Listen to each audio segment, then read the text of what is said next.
영광을 받으시기에 합당하신 만왕의 왕 되신 우리 주 예수 그리스도, 당신이 우리 가운데 아버지 하나님의 뜻 가운데 보내심을 받아 우리를 죽기까지 사랑으로 섬겨주셔서 우리로 하여금 이제 더 이상의 죽음과 사망이 있지 않게 하여 주시고 생명과 영원한 나라가 우리 가운데 세워지게 하시니 참으로 감사 찬송 드립니다. 오늘도 당신께서 하신 놀라운 구원의 이야기가 우리의 심령 가운데 온전하게 들려질 때 우리가 바로 당신의 구원을 찬양하는 호산나 백성 될 줄로 믿습니다. 감사하며 우리 주님 예수님의 이름으로 기도드립니다. 아멘. 자, 하나님 말씀 나눕니다. 오늘은 누가복음 19장 28절 이하 36절까지 보겠습니다. 누가복음 19장 28절로 36절까지입니다. 예수께서 이 말씀을 하시고 예루살렘을 향하여 앞서서 가시더라. 감람원이라 불리는 산 쪽에 있는 벳바게와 베다니에 가까이 가셨을 때에 제자 중 둘을 보내시며 이르시되 너희는 맞은편 마을로 가라.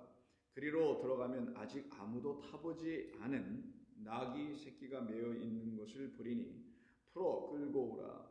만일 누가 너희에게 어찌하여 푸느냐 묻거든 말하기를 주가 쓰시겠다 하시매 보내심을 받은 자들이 가서 그 말씀하신 대로 만난지라. 나귀 새끼를 풀 때에 그 임자들이 이르되 어찌하여 나귀 새끼를 푸느냐 대답하되 주께서 쓰시겠다 하고 그것을 예수께로 끌고 와서 자기들의 겉옷을 나귀 새끼 위에 걸쳐 놓고 예수를 태우니 가실 때에 그들이 자기의 겉옷을 길에 펴더라. 이미 감난산 내리막길에 가까이 오심에 아멘. 자, 오늘 새로운 본문인 28절부터 36절에 있는 말씀을 가지고 주님의 말씀이 우리 가운데 들려지는 은혜의 시간 되기를 바랍니다. 우리가 주의 말씀을 듣는다라는 것은 주님이 우리에게 들려지는 것을 말합니다. 주님이 우리에게 들려진다라는 말은 어떻게 보면 더 어려운 말처럼 들리지만 그 말은 주님께서 우리에게 참 주님 되어 주심으로 나타나고 계심을, 찾아오고 계심을 말하는 것입니다.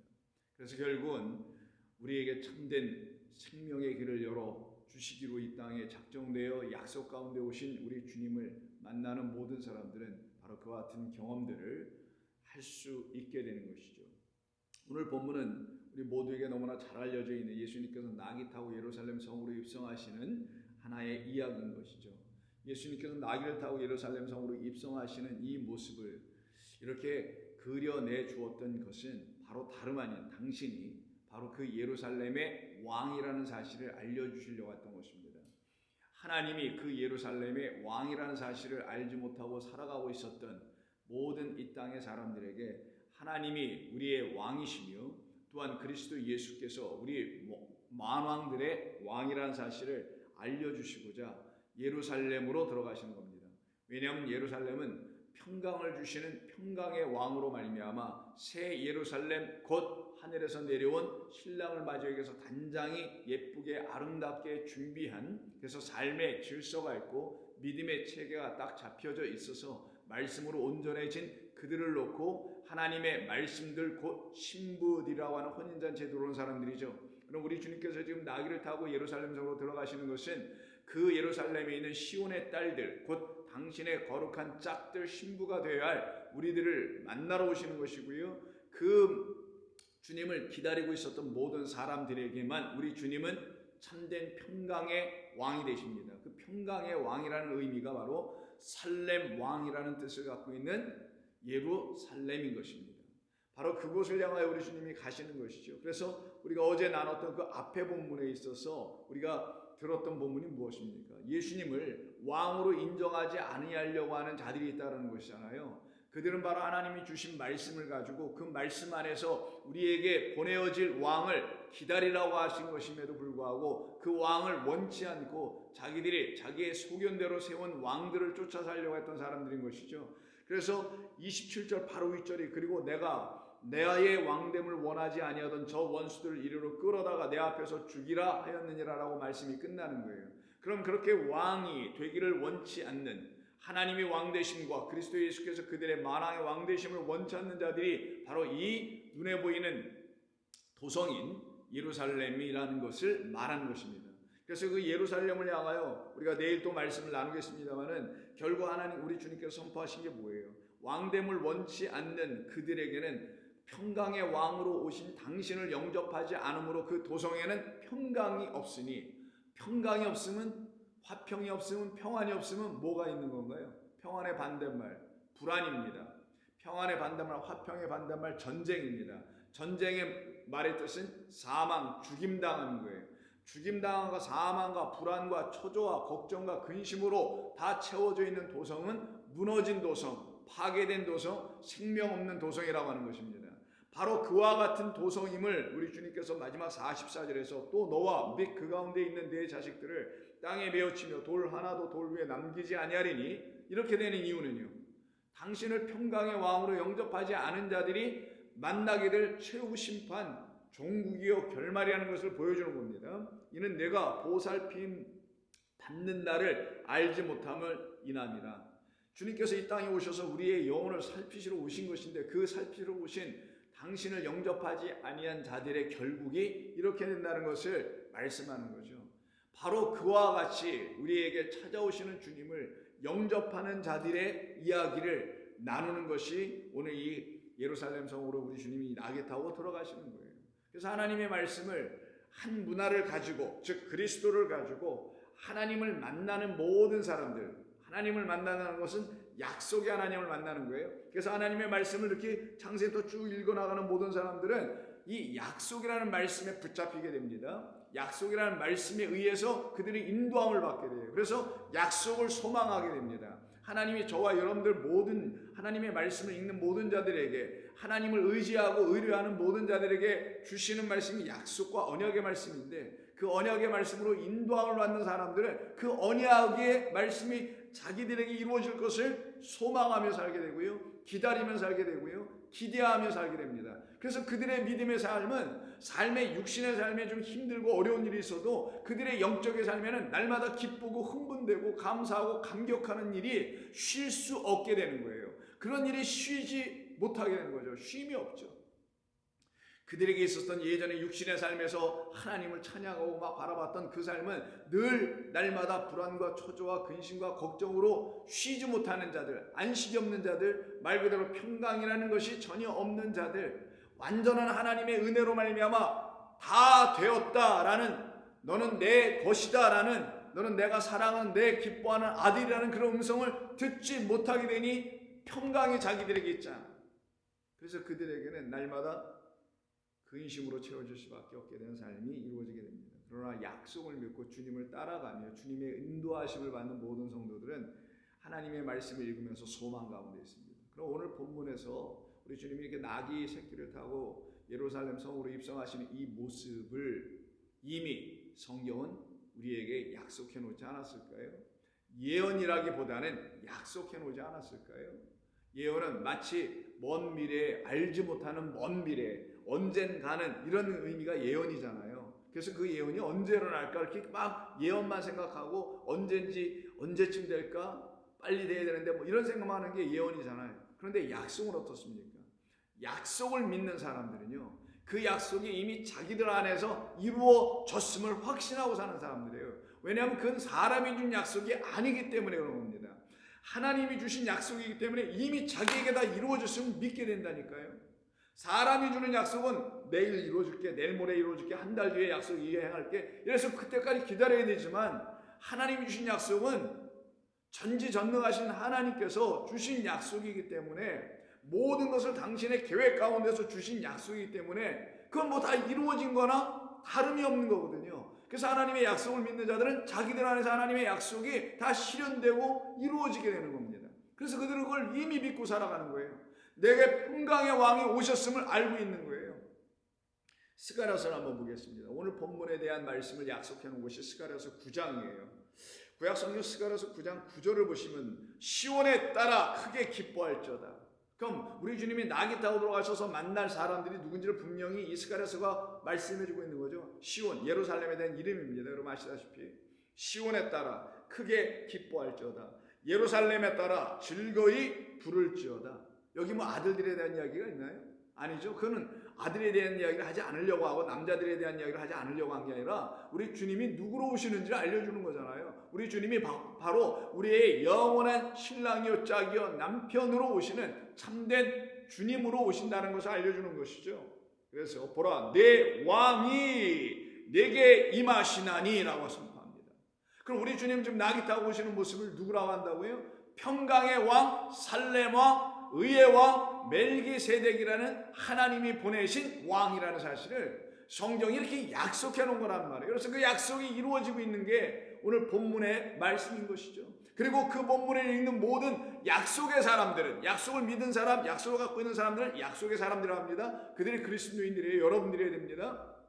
그들은 이 평강의 왕 시온의 딸들인 저와 여러분들이 기다리고 있는 그 왕이 여러분들의 진짜 왕이 되는 거예요. 그럼 여러분들에게 우리 주님이 진짜 왕이 되신다면 여러분들에게 나귀 타고 들어오신 왕이 되셔줘야 합니다. 좀 볼까요? 보라 내 왕이 내게 임하시나니 그는 공의로우시며 그래서 의의 왕이라고 하는 거예요. 구원을 베푸시며 구원자가 됩니다. 더 나아가서 겸손하셔서 나귀를 타시는데 그것도 나귀 중에서도 나귀 새끼니라 라고 되어 있습니다. 사람이 한 번도 타보지 않은 그 나귀를 예수님이 타요. 나귀는 사람이 타는 게 아니죠. 원래가 나귀는 원래 짐승인데 어떤 짐승이냐, 물건을 나르고 짐을 나르고 일을 하는 것이 나귀입니다. 물론 시골에서 아이들이 그런 나귀를 타고 놀고 뛰고 그거 타고 다니기도 할 수 있죠. 그러나 근본적으로 나귀의 용도는 바로 물건을 나르는 데 사용되는 거예요. 수고하는 짐을 쥐고 거기서 애쓰며 살아가는 자를 나귀로 설명하는 겁니다. 그런데 그 나귀가 이제 태어났어요. 새끼입니다. 조금 더 장성하면은 그 애비처럼 어떻게 돼야 되겠어요? 자기의 등짐에다가 짐을 주고 사람들이 시키는 대로 그 짐을 주고 계속 일을 해야 될 그런 운명에 처해 있는 나귀라는 거예요. 그런데 예수님께서 그 나귀를 오늘 어떻게 하랍니까? 제자 둘을 보내셔서 저 벳박의 밑으로 내려가면 나귀가 묶여 있을 거야. 그 나귀를 어떻게 해요? 풀어 가지고 와라. 왜요? 내가 타야 하니까. 당신이 타신다면 그 나귀는 결국 어떻게 되는 나귀가 돼요? 사람을 섬기는, 사람들이 그의 등 위에다가 등짐을 쥐어진 그 수고와 고통 가운데 살아가는 자가 아니라 헛된 수고, 율법의 행위로 자기 의를 일삼는 그런 신앙생활하는 자가 더 이상 되게 하지 아니하고 세상의 헛된 짐에 묶여서 세상의 것을 쫓아가는 자들 되게 하지 아니하고 오직 평강의 왕을 모시고 살아가는 자, 그 평강의 왕과 함께 어디로 들어가요? 새하늘과 새 땅이라는 곳으로 들어가서 새 예루살렘이 되어버리기를 원하는 모든 새끼들을 말하는 거예요. 나귀 새끼들. 그들이 바로 시온의 딸이라는 걸 지금 성경이 연결하여 말씀해주고 있음을 저와 여러분들은 알아야 하는 것입니다. 그래서 나귀 새끼라는 걸 얘기하는 거예요. 더 이상 짐을 지어주지 않겠다는 거예요. 수고하고 무거운 짐진 자들아 다 내게로 오라. 내가 너와 함께 가리라는 거예요. 내가 에브라임의 병거와 예루살렘의 말을 끊겠고 전쟁하는 활도 끊으리니 뭐겠어요? 평강이 없는 성에 평강 주겠다는 거죠. 나귀는 전쟁에 사용되는 도구가 아니에요. 말이나 그런 것이죠.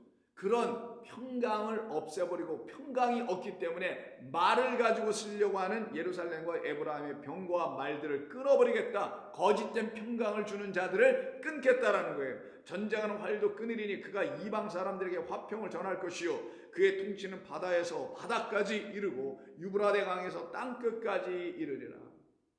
온 세상에 평강의 왕으로 오시어서 하늘에는 평강이 땅에는 그 평강이 무엇인지를 아는 기쁨이 충만하게 되는 것이죠.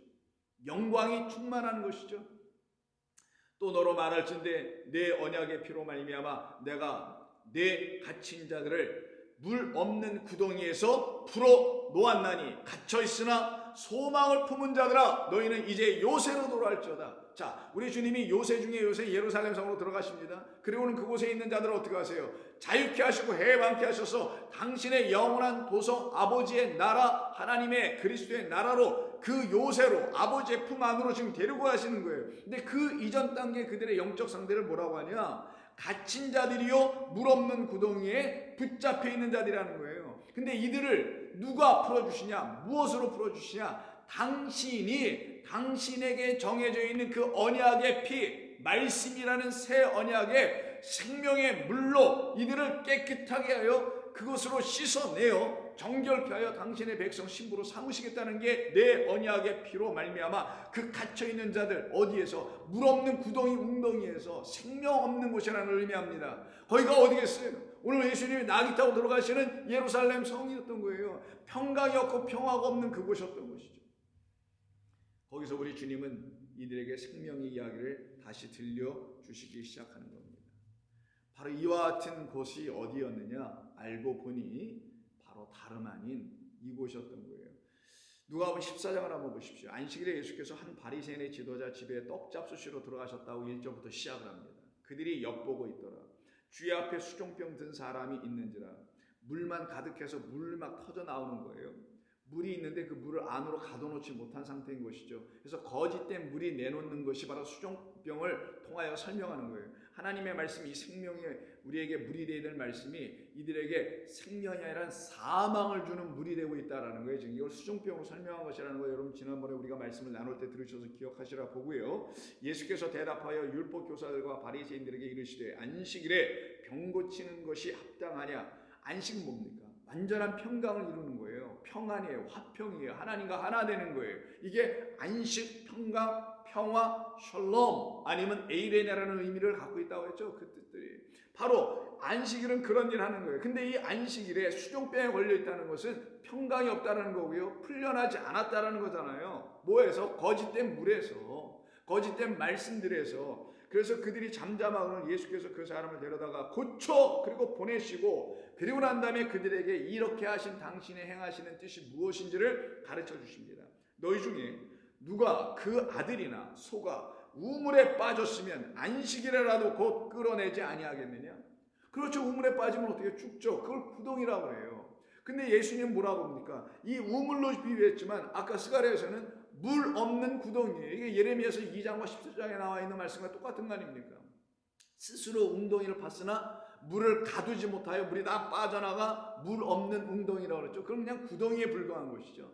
그런 구덩이에 빠져 있는 자들과 물은 있다고 하여 그 물로 계속 뭐를 먹이려고는 하지만 그 물이라는 건 그 유대 성전에서 가르쳐주고 있는 율법 교사 바리새인들은 자기의 의로 말미암아 율법을 행위로 지켜서 이렇게 사는 게 믿음의 백성들의 삶의 방식이고 이렇게 살아야 되는 게 마땅한가 이렇게 제시해주는 거짓된 물을 내어주는 우물이라는 거예요. 거짓된 물을 계속 퍼주는 그 우물에 사람들 어떻게 해요? 전부 다 빠뜨려 죽여가고 있다는 거예요. 거기서 빠져서 지금 그 물에 의해서 온몸이 썩어가고 있는 자가 수종병 걸린 자로 얘기하는 겁니다. 그곳에 갇혀있는 시온의 딸들은 어떻게 알아오세요? 나귀 타고 들어오시는 그리스도 평강의 왕이 그들을 어떻게 해요? 약속 가운데서 기다리고 있었던, 그래서 호산나 찬양하며 기다리고 있었던 그들을 어떻게 합니까? 불러내는 거예요. 그게 바로 우리 주님이 하시는 일. 우물에 빠졌으면 안식이라도 끌어내지 아니하겠느냐? 그들이 이와 같은 우리 주님의 말씀에 대하여 단 한마디도 대답하지 못하게 되는 일이 벌어지죠. 그 앞에 장 13장 한번 보시면은 예수께서 안식일에 10절 이하에 또 회당에서 가르치실 때 18해 동안이나 귀신 들려 앓으며 꼬부라져 조금도 펴지 못하는 한 여자가 있더라. 예수께서 보시고 불러 이르시되 여자여 내가 내 병에서 이제 놓였다, 풀려졌다. 루어예요. 이 루어는 기억하십시오. 풀다라는 겁니다. 나귀 새끼 가서 풀어 오라는 말과 똑같은 거예요. 이 여인도 그러면 뭔가에 묶여 있었던 나귀 새끼와 같은 운명이었는데 하마터면 조금 있다가 그도 등짝에 짐을 질 수밖에 없는 운명이었는데 우리 주님 만나서 어떻게 해요? 이 시온의 딸이 풀려나는 이야기를 또 하는 겁니다. 안수하시니 여자가 곧 펴고 하나님께 영광을 돌리는지라. 회당장이 예수께서 안식일에 병 고치는 것을 분내어 무리에게 이르되 일할 날이 엿새나 있으니 그동안에 와서 고침을 받을 것이요 안식일에는 하지 말 것이라 하거늘 주께서 대답하여 이르시되 외식하는 자들아. 결국 뭐예요? 종교인들이라는 거예요. 하나님의 말씀을 종교적으로 이해하고 종교적으로 풀고 종교적인 신앙생활을 하게 하는 자들, 이들을 갖다가 외식하는 자들, 참된 진리의 말씀이 아직 그들에게 들어와 있지 않아서 겉의 말씀과 진리의 말씀이 불일치 상태, 하나님의 율법과 이 겉으로 문자로 쓰여진 말씀과 이 문자 안에 담겨있는 그리스도의 진리의 말씀이 하나로 딱 만나야 되는데 그러지 못해서 외식하고 있는 자들아 라는 거예요. 너희가 각각 안식일에 자기의 소나 나귀를 외양간에서 풀어내어 이끌고 가서 물을 먹이지 아니하겠느냐? 그렇죠. 외양간에 갇혀있는 동물들이 그 밤을 지나고 아침이 되면 어떻게 돼요? 목이 마를 거 아니에요. 그러면 풀어내어줘야 될 거 아니겠어요? 그런데 우리 예수님의 포인트는 뭡니까? 너희들이 그렇게 하고 있지 않다라는 거예요. 여전히 그 외양간 안에 가둬놓고 있다라는 거예요. 누구들을 물 없는 그 외양간, 물 없는 구덩이 같은 그 외양간 유대 성전 안에다 너희들이 인간이 스스로 종교를 만들고 종교의 수장인 어떤 신을 만들어서 그를 숭배하게 하는 그런 일들을 계속하고 있다는 거예요. 그러면 그 안에 있는 동물로 표현되어 있는 이 하나님의 백성들이 어떻게 된다는 거예요? 물을 마시지 못하여 말씀의 기갈로 인하여 쓰러지고 기진하여 죽어갈 거 아니겠냐고요. 물이 없음이 아니요 말씀의 기갈이라. 그러면 18해 동안 사탄에게 매임받은 이 아브라함의 딸을 안식일에 이 매임에서 루어하는 것이, 마치 풀어주는 것이, 마치 나귀 새끼를 풀어오라고 명하셨을 때 풀려지는 것처럼 마땅한 것 아니냐? 예수께서 이 말씀을 하시며 모든 반대하는 자들이 부끄러워하고 온 무리는 그가 하시는 모든 영광스러운 일을 인하여 또한 기뻐하더라. 한쪽에선 부끄러워하고 한쪽에선 기뻐하는 일이 벌어지네요. 주님을 기다리고 영접하려고 했던 모든 사람들에게 기쁨의 소식으로 오신 평강의 왕이 그들 가운데 참된 왕이 되어 그들을 자유케 하고 그들을 안식케 하는 역사가 일어나는 겁니다. 저와 여러분들에게 바로 하나님의 말씀의 능력과 권세는 우리를 평안케 하고 안식케 하고 놓이게 하고 풀어지게 하고 묶이게 하지 않게 하는 거예요. 더 이상 그 운동에 빠지지 않고 외양간에 갇히지 않게 되고 거짓된 외양간에서 빛이 비쳤을 때 그 빛을 바라보고 생명으로 다시 빚어져 나와야 할 새로운 외양간으로 들어가야 되는 거죠. 바로 그곳에서 우리 주님이 말구에로 올려져 나신 것 아닙니까? 그곳에서 주님을 만난 모든 사람들은 이제 그곳에서 빛의 주님을 만나 나오게 되는 겁니다. 이것이 하나님이 하시는 거룩한 일인 거죠. 그것이 바로 말라기에서 또 약속해 놓은 거예요. 마지막 구약 성경의 책이라고 하는 말라기서에서 우리 주님을 약속해 놓은 게 이런 것이며 그 주님이 오시면 우리에게 또한 이런 일이 일어나는 것을 약속해 놓은 것이 4장 1절입니다. 만군의 여호와가 이르노라. 보라, 용광로 불같은 날이 이르리니 교만한 자와 악을 행하는 자는 다 지푸라기 같을 것이요. 지푸라기가 용광로에 들어가면 어떻게 되나요? 들어가기도 전에 그 입구에서 다 재로 변할 것입니다. 그것을 지금 얘기하는 거예요. 그 이르는 날에 그들을 살라 태워서 그 뿌리와 가지를 남기지 아니할 것이로되 내 이름을 경외하는 너희에게는 어떤 일이 벌어지냐? 공의로운 해가 떠올라서 치료하는 광선을 비추리니 너희가 나가서 외양간에서 나온 송아지같이 뛰리라. 밤새도록 묶여있고 어둠의 시간 동안 묶여있었던 그 외양간의 소들, 흑암으로 묶여있었던 그들, 그러나 그 흑암에 빛이 있으라 하시는 하나님의 음성이 그들 가운데 들려질 때 자기들 안에 있었던 흑암, 그 어두움에서 그들이 풀려져 나오게 되는 하나님의 은혜의 역사가 저와 여러분들의 심령을 관통하고 그리고는 생명의 말씀을 매일매일 그 통로를 통하여 공급해 주실 때 우리 모두는 생명을 얻은 주의 백성으로 살아가게 됩니다. 그래서 오늘 본문 가서 한번 보실까요? 30절 이 시대 너희는 맞은편으로 마을로 가서 그리로 가면 나귀 새끼가 묶여 있을 것이다. 그 묶여 있는 것을 가서 풀어와라. 그런데 여기 생각해 보자고요. 아니 이 나귀가 우리 주님의 것도 아니고 제자들의 것도 아니고 막 이 새로운 동네에 와서 나귀가 있다라는 걸 예수님이 아시고서는 야 너희들 가서 나귀를 풀어오라고 하면 예수님 그거 우리 것도 아니고 예수님이 아는 지인의 나귀예요? 어떻게 되는 거예요? 이렇게 물어봐야 되잖아요. 그거 확인도 안 하고 가서 풀어오면 잘못하면 도둑놈으로 붙잡히는 거 아닙니까? 그런데 우리 주님은 그냥 풀어오랍니다. 만일 누가 너희에게 근데 어찌하여 푸느냐고 묻거든 이렇게만 내가 얘기하라. 주가 쓰시겠다. 이렇게만 얘기하라. 그럼 이때 주가 쓰시겠다라는 말은 이 나귀 새끼의 주가 당신이라는 걸 얘기하신다는 거잖아요. 우리의 주는 하나님이라는 걸 얘기하시려고 하시는 거잖아요. 우리의 영원하신 주님, 우리를 구원하시고 구원하실 유일한 주님은 우리 주님 그리스도 예수밖에 없음을 이 본문을 통하여 직접적으로 straightforward 그냥 직접적으로 거침없이 말씀하시는 거 아니겠냐고요. 여기에 무슨 딜이 있습니까? compromise 타협하는 게 있습니까? 아무것도 없죠. 보내심을 받은 자들이 가서 그 말씀하신 대로 만난지라. 만났을 때 나귀 새끼가 묶여 있는 것만 만난 게 아니라 그 나귀 새끼들의 진짜 주인들도 만나요.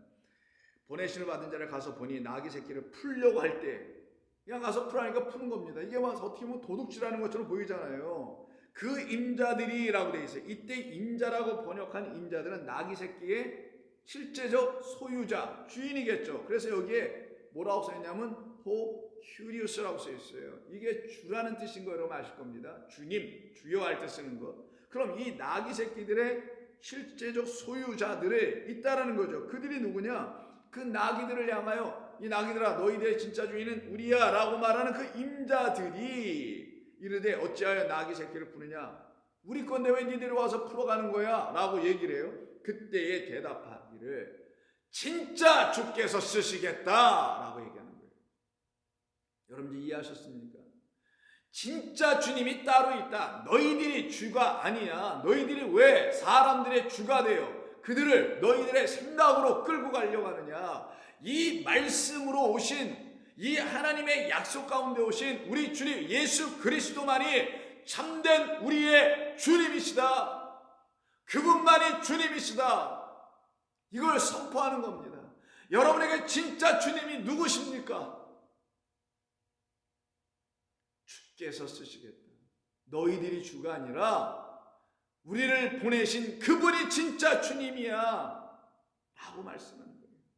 그것을 예수께로 끌고 와서 자기들의 겉옷을 나귀 새끼에 올려놓고 그리고 걸쳐놓고 예수를 그 위에 태우고 가실 때 그들이 자기의 겉옷을 길에 펴더라. 그러면 전부 다 겉옷을 벗은 자들이 되겠네요.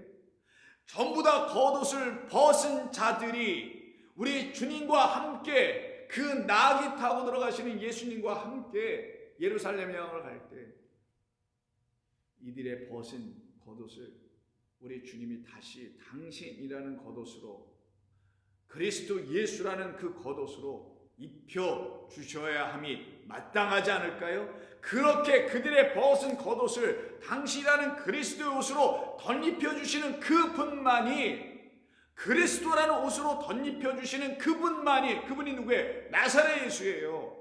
그래서 나사렛 예수가 우리에게 주가 되는 거예요. 왜? 그리스도로 옷 입혀 주시는 분이니 그가 진짜 주가 되는 거예요. 그래서 주가 쓰시겠다. 저와 여러분들을 당신이 원하시는 그 주로 쓰시겠다 라고 하시면 우리는 쓰임을 받는 겁니다. 어떤 쓰임이요? 당신의 옷을 입을 수 있는 그런 자들로 쓰임을 받게 되는 거고요. 평강의 도성으로 들어가는 그 쓰임을 받게 되는 것이죠. 그래서 바울은 갈라디아서 3장 26절 이하에서 너희가 다 믿음으로 말미암아 그리스도 예수 안에서 하나님의 아들이 되었으니 누구든지 그리스도와 합하기 위하여 세례를 받은 자는 그리스도로 옷 입었느니라. 그리스도로 옷 입었느니라.